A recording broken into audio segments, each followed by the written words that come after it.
So when prompted a short while ago, Deputy Police Minister Kasama Tale also weighed in on the matter. The National Commissioner has not been dismissed.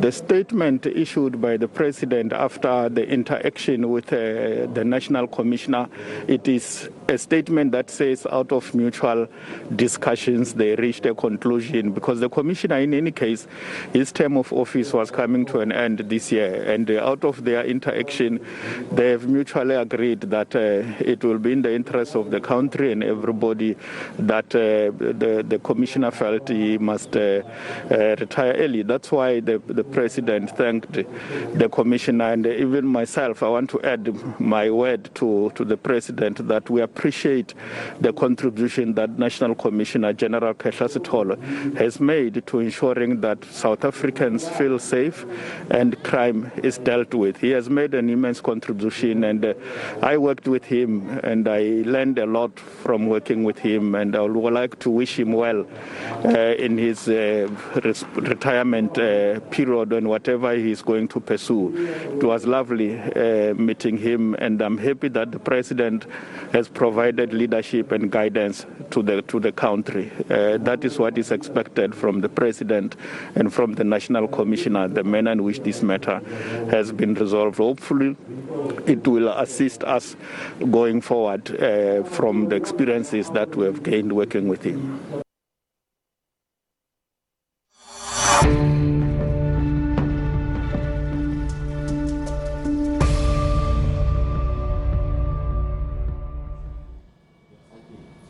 Well, the North Atlantic Treaty Organization Secretary General Jens Stoltenberg said yesterday that the alliance was deploying thousands of combat-ready troops to Ukraine's neighbours. NATO leaders have also called on Russia to, I quote, stop this senseless war, immediately cease its assault, withdraw all its forces from Ukraine and turn back to the path of dialogue. Let's get the very latest on what's transpired at the NATO Summit and the outcomes of it. We're joined by Trent Murray, who is coming to us live from Germany, I understand. Trent, a very good morning to you. It's morning here in South Africa. NATO activated a defense plan for allied nations. What does it entail?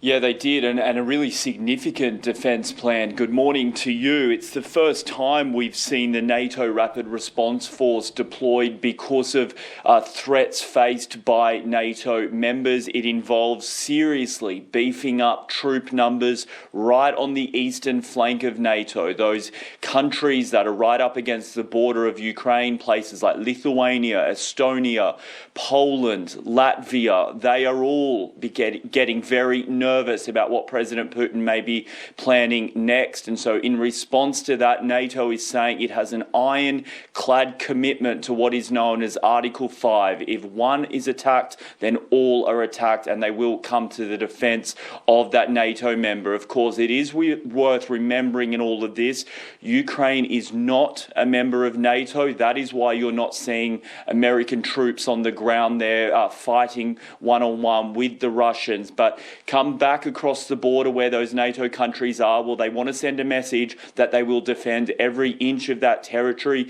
We also understand that on top of American troops already stationed in Europe that are being pushed forward to those borders, an additional 7,000 troops are being prepared to be flown over from America to Europe to help in this effort. Yeah, I was listening to the NATO chief yesterday saying that Russia has shattered peace in Europe, calls on Russia to stop, as he referred to it, as the senseless war. The Kremlin's objectives, he says, are not limited to Ukraine. What does he mean by this?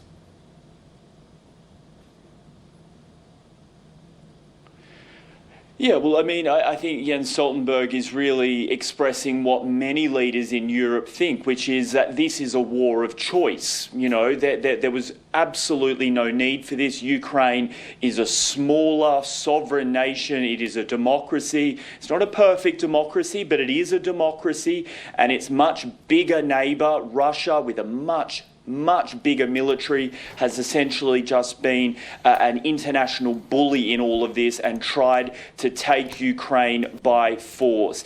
It's worth noting that in the past couple of hours we've heard from the UK Defence Ministry, though, that things may not be going to Putin's plan. In fact, the Ukrainians, despite being massively outnumbered and have a much smaller military, are putting up one hell of a fight. They say that if President Putin's military planners were expecting to take the country quickly, then they have been very, very surprised in the past 48 hours just how much fight the Ukrainians have in them.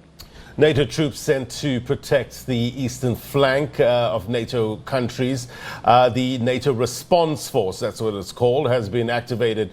Has this ever been done in terms of collective defense purposes?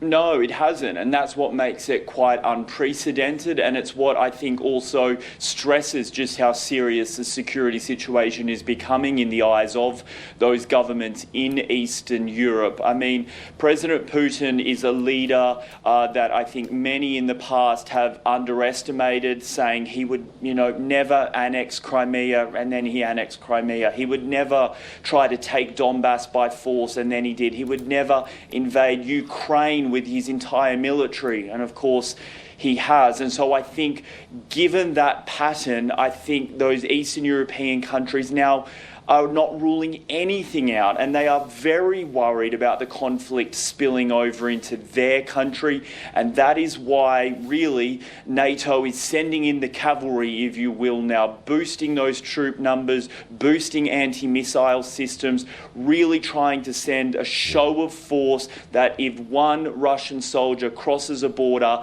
into NATO territory, then the West is ready to respond in kind. What's Germany saying, Trent, with regards to sanctions in particular of the president of Russia, Putin, as well as Sergei Lavrov?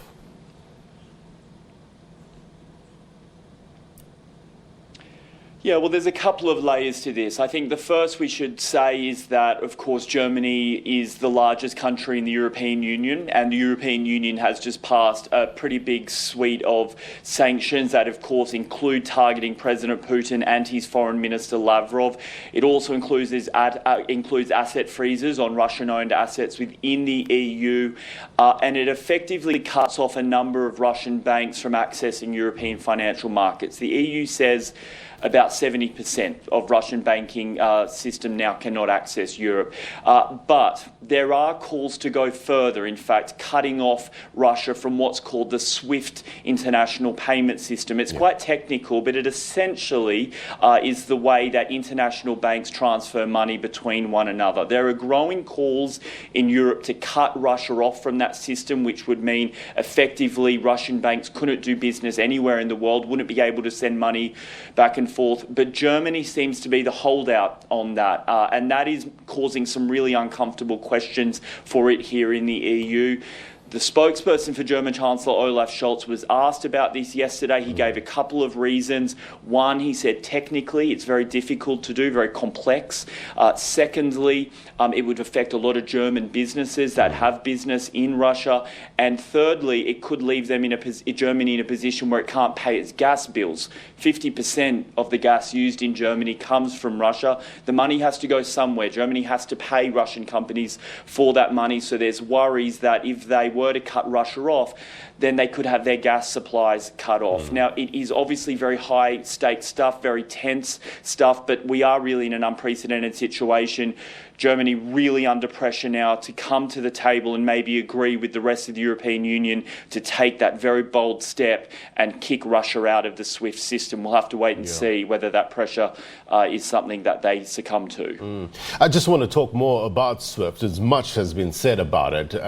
But talk to us about the reluctance of going down that route, because what would be the alternatives for Russia if that had to take place?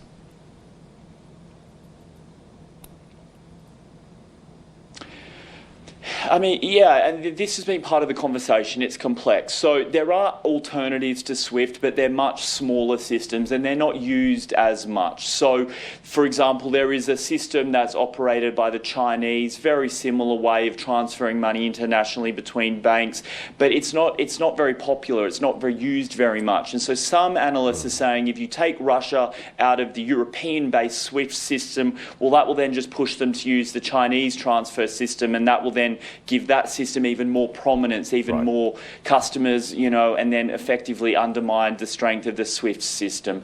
It's complex, it's difficult, but these are the conversations that we're having here. Of course, the other thing being said here in Berlin, certainly sources I speak to, is that it's very easy for places like America and the UK to express a desire to this because they won't be as affected as much. You know, Germany very much intertwined with the Russian economy, the German banking system much more exposed than, say, London or New York. Yeah. So they're saying it's easy to make these statements from the kind of the safety of the UK or the US, much harder here. But of course, we are in unprecedented times. As I speak to you right now, a European capital is being shelled by Russia. So, you know, all options really need to be on the table, according to diplomats. Yeah.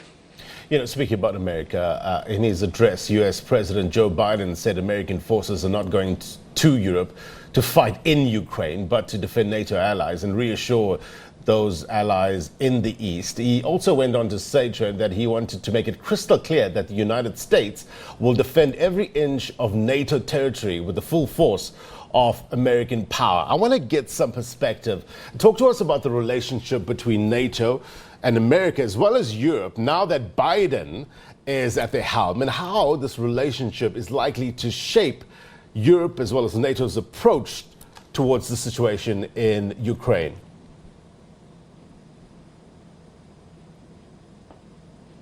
Yeah, well, it's a really good question because I can remember covering a speech 12 months ago here in Germany when the new then President Joe Biden said America is back. He uttered it about 6 or 7 times in that speech, obviously signalling that after the years of the Donald Trump administration that many in Europe felt had deteriorated the relationship between Europe and America, that under this Biden administration he wanted to prioritise strengthening relations again. And so what I think you are seeing is this concerted effort out of Washington to really stand shoulder to shoulder with European countries that are in NATO over here that are very, very nervous. But I think also what it's done is it's exposed basically just how reliant Europe still is on America, you know, militarily especially. I mean, things like defence spending in Germany have always been controversial because, you know, it's often been said that Germany, a very rich country, doesn't spend anywhere